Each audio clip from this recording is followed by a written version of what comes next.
All right. Free agency has been in since the early 90s as well. It's become something that makes the NFL a 12-month per year obsession and a huge deal in the month of March. We have our highest traffic totals of the year during this week of free agency as everyone is looking to see how their team is going to get better. And there are always shouts of optimism from the various fan bases out there as they see these moves. And I've noticed a trend toward making free agency a lot like the first night of the draft, where there's never a bad thing said about any one of these moves. So free agent signings, and I'm going to broaden it. I'm going to take the license here to broaden it. Any of the moves this week that will cause us to say, because trust me, there aren't a lot of free agency signings I'm willing to look at and say they're going to make us say what. So we got to be creative. Any moves this week that eventually will make us say, what were they thinking? And here's the trivia question to determine whether or not Myles gets the first pick. The Browns won 11 games this year, the most since 1994. In 1994, Vinny Testaverde started 13 games for the Browns.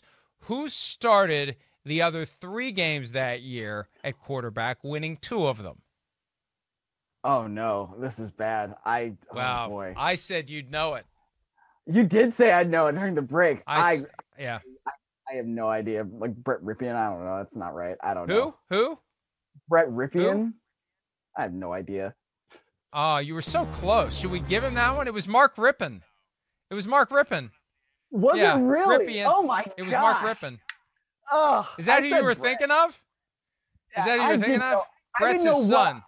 I have no. Well, I guess that's why. Wow, that's really interesting that I was that close. Huh? Okay. Yeah, you were just making sounds. I don't get it. That's the thing. You were just making sounds, and you were close. I had no confidence. That's what happens when I have no confidence. I'm just like, yeah, no. But you are familiar with Mark Rippon, former Super Bowl MVP. In fact, he was a Super Bowl MVP for the season that capped the year in which you were born. So I would think you would know who Mark Rippon is. Now you know who Mark Rippon is. My football consciousness sort of starts like in the late 90s, like especially in 1999. That's the first Super Bowl I remember. God, that is so depressing. Well, I know. So depressing. You also gotta think, like, I didn't have a football team in my city from 1996 to 1998, so that's probably part of it. Yeah. But yeah, the Greatest Show on Turf, that's the one that's seared into my memory as the first one that I got in there. All right, I got the first pick then. And this is difficult because, look, this year there weren't as many business free agency decisions as there were football free agency decisions. None of these ridiculous over-the-top contracts where somebody just wants to sell tickets like an Albert Hainsworth type of a thing. Teams had less cap space. They had to be more strategic and surgical in who they actually went ahead and signed. So I'm gonna predict that we are going to say in a few years that what were the Patriots thinking when they paid Matthew Judon? I think that's the one that stands out to me. That feels like the one that just because the way that defense works, they really never have one guy in the front 7 that generates a ton of sacks and a ton of stats. It's going to be hard for him to earn the money. And I just have a feeling. I just have a feeling that of all the guys signed this week, and maybe the Patriots went for sheer volume and they understand some of these guys aren't going to work out, I think Judon's the one that the Patriots signed in a few years that we're going to say maybe they shouldn't have done that. Yeah, I mean, there are definitely going to be some from the Patriots just by, like you said, sheer volume that we're going to be like, whoa, I can't believe that they actually signed that guy when they then went on to win, 10, 9, 11 games that it's going to be, because that's just seems to be who the Patriots are. But so I'm glad that you said that we could expand this to any move that was made, because I was just going to do it anyway, because you have a tendency to break the rules. So I was just going to do it. But Von Miller with the Broncos, I think, is going to be something that we're going to look back on even, in the regular season this year and be like, wait a minute, why did the Broncos decide to pay him $18 million when this is the production that they're getting out of him? Because look, we just don't know, A, how healthy Von Miller is going to be, and B, if he's going to be the guy that's going to get to double-digit sacks again. If you look at what he did in that last healthy year that he had in 2019, he only had 8 sacks. And so Is he going to be the Von Miller that we knew, the Von Miller that was MVP of Super Bowl 50? I just don't quite know. And I don't know how much that really makes them better, even though it's almost like you're doing a back pay thing. Like, you made us so good, Von. You're one of the best players we've ever had in franchise history. Yes, we want to reward you for that. But I think, especially in a year with a depressed cap, you got to pay guys for what they're going to do, not what they've done. I still hold out the possibility that new GM George Paton has made a $7 million gamble, that by guaranteeing that portion of Von Miller's salary of $18 million, they preserve the ability to trade Von Miller. I think that potentially is on the radar screen, because since Paton is new to the organization, he's got nothing invested emotionally in Von Miller. He can view him purely and simply as an asset, like these teams view all players. But when you have no history with a guy, it's even easier. That's something to keep in mind. Next one for me, I'll say Shaquille Griffin, even though it's only a 3-year deal with the Seattle Seahawks.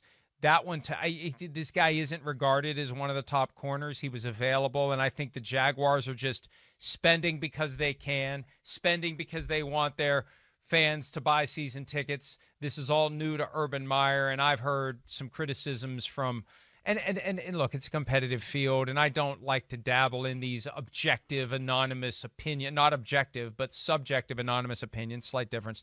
But one of the criticisms is, what are they thinking paying all that money to Shaquille Griffin? So if it's good enough for people around the league to think, it's good enough for me to think too. Okay, that's interesting. I mean, I think it's one of those things where if you're trying to turn around a 1-15 team, you've got to overpay for some people, even if you don't think that they're all that great. So maybe it works out, maybe it doesn't. But I think that one could be one where you're like scratching your head a little bit later. I have probably like 3 Raiders things that I could go to because their entire week has been very confusing to me. But I'm going to go with Kenyon Drake because he's somebody who's good. He's fast. He is somebody that can make plays. But when you have somebody like a Josh Jacobs, who you want to be your every down back, you want to be your bell cow, you want to be the workhorse, and then also you get rid of a lot of the offensive line, and some of those guys have still been there, so it's not like they're integrating completely new people. But you're also guaranteeing him a $5.5 million roster bonus this year.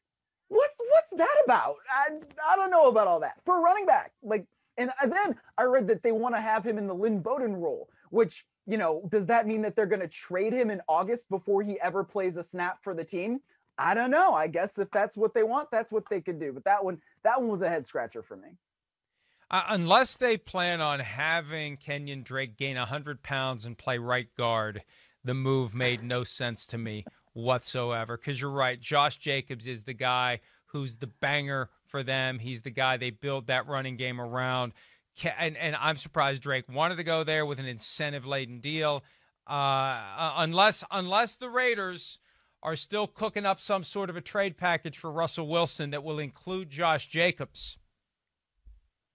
Let's not rule that out completely. Derek Carr, Josh Jacobs, Jonathan Abram, 3 first-round picks. Can't rule anything out with John Gruden. We've seen how unpredictable he can be just this year. Don't rule that out. Maybe that's the explanation for it. All right. Next one for me. Boy, I don't want to get 20 emails. Why do you hate the Rams? So I'm going to skip this one. I'm going to say the decision of the Bears to not rescind the franchise tender from Allen Robinson. That's more of a short term, but also a long term. What were you thinking? Because they visited with Kenny Golladay. They clearly were thinking about dumping the franchise tag for Robinson. $17.9 million. When we look back at the cap impact of this year, how it's going to affect teams in the future, because it's less money you can carry over to future years. Some teams are going to have more, some will have less. It's a lot of money to invest in Allen Robinson in a depressed market. They'd have been better off stripping that tender and going out and finding other receivers elsewhere as that market softens and softens and softens. I otherwise was going to say, why did the Rams put a first-round tender on Darius Williams? Because that is a waste of $1.5 million for a team that desperately needs the money. I was just gonna say that because that's something that I know you wrote about because I read that article from you, Mike. So there we go. I read those texts too. It's a callback to earlier in the show, folks. There. Yes. But I'm going to go with Trey Hendrickson from the Bengals for my last pick here because you think so? I just think without Cam Jordan on the other side of him, he's probably going to struggle. And look, if Cincinnati is what Cincinnati is, we don't know if they're going to be any good or not. I mean, you want Joe Burrow to do well, especially after coming off the knee injury.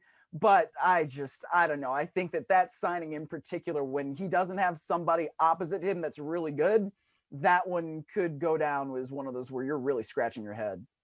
They let Carl Lawson walk for $15 million a year, and they pay Trey Hendrickson $15 million a year. And the point I always make in free agency, the fact that the guy is even available, that the team that had him for multiple years didn't want to keep him, is a red flag in and of itself. So we'll see how these moves work out.